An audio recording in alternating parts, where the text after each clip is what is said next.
juda ham ko'p o'quv markazlariga borganman. O'zim o'rganayotgan paytda juda ko'p vaqtimni sarflab qo'yganman shu til bo'yicha. O'zim misol uchun 6-sinfdan boshlagan bo'lsam, til o'rganishni, ingliz tilini ashaddiy shu kirishgan paytim men 3 yil tashkil qilgan.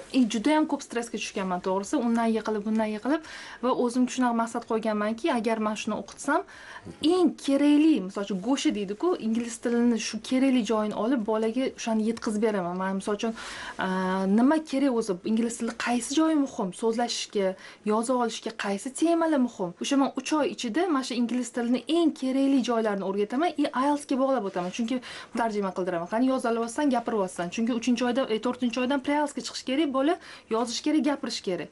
Mashq qildirmayman. O'sha 4-oyga tayyorlab boraman bolani. Misol uchun ko'p savol beradi, nimaga sizni o'quvchilaringiz 5,5-6 ball oladi? Past bu deb aytishadi. Misol uchun nega 7 emas, 8 emas? Men aytaman, men u o'quvchini 0 dan olib chiqaman. Misol uchun ATCH qildirasiz-ku kichkina bolani. O'shanaqa yozdirib, o'qitib olib chiqaman. O'sha maqsadiga erish. Bola misol uchun o'qishga 5,5 yetadi deyaptimi? Bo'ldi, men senga 5,5 olib beraman. Mana shu 7 oylik men programmamni chizib bersang, o'sha darslarni, so'zlarni vaqtida yodlab bersang, o'shani olib chiqib beraman senga deyman. Ikkalamiz o'rtada shunaqa shartnoma qilib olamiz, kelishib olamiz. U ishi qilmasa ketadi, bir hafta sinovmanda.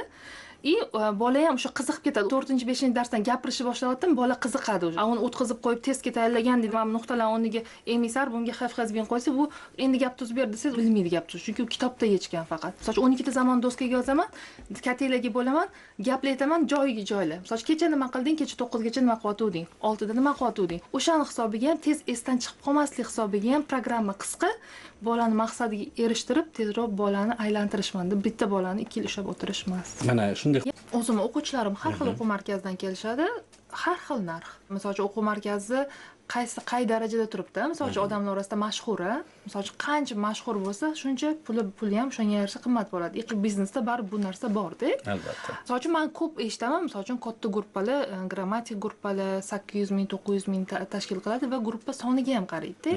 Max guruhli misol uchun arzonroq bo'ladi, chunki u yerda bola soni ko'p. Misol uchun men o'zim o'quv markazimdan gapiradigan bo'lsam, bizda to'g'risini aytsam, darajaga bo'linmagan. Misol uchun bu proyektni men muallifiman.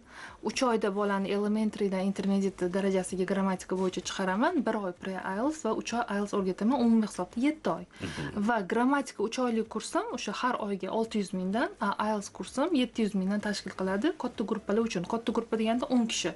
Undan ko'pini ola olmayman, chunki har bitta bola bilan individual yondashaman. Vaqt masalasi bor. Vaqt masalasi bor-da. Unaqa men 20 ta 30 ta qilib bitta xonaga qamab ularga ulgurmasdan unaqa qilmayman, chunki natijaga ishlayman. Menga natija kerak. Shu bola rozi bo'lib ketish kerak, ota-onasi rozi bo'lib ketish kerak. Assalomu alaykum hammaga. Bu natijaga biz 1 oyda erishdik. Dekabrda oxirida Kamolxon oldilariga kelganimda reading 5,5, listening 4,5 chiqqan. O'shandan keyin 3 kunlik jadal darslarga yozilganman Kamolxonni. Lekin Kamolxon natijaga ishlaganlari uchun menda har kun mo'k olib, shu 1 oy ichida 8 ga ko'tarib berganlar readingni, listeningni 7 ga ko'tarib berdilar.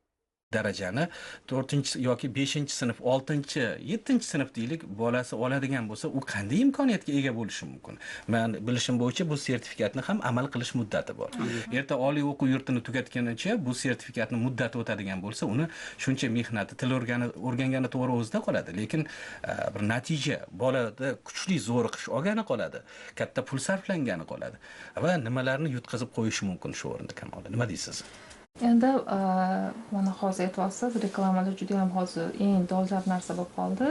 Hamma reklamaga qarab ish qiladigan zamon bo'lib qoldi. Bir tarafdan bu yaxshi, misol uchun yangi ochayotgan o'quv markazlarini tanitish, misol uchun, lekin haqqoniy reklama tarafdoriman men. Odamlarni aldash kerak emas. Baribir misol uchun aldontaga chiqadi. Misol uchun 0 bolani qanaqa qilib siz 4 oyda yoki 2 oyda IELTS oldirib qo'yasiz. Bu chaqirib olish narsa bo'lib qolishi mumkin-da. Avvalambor reklamani haqqoniy qo'yish kerak, odamlarga to'g'ri etish kerak. Misol uchun daraja manbimi, men senga tushmaydi bu programma. Senga mana bunaqa narsa bor degan narsani ham etib ketish kerak deb 6-sinf bolaga IELTS topshirishadi.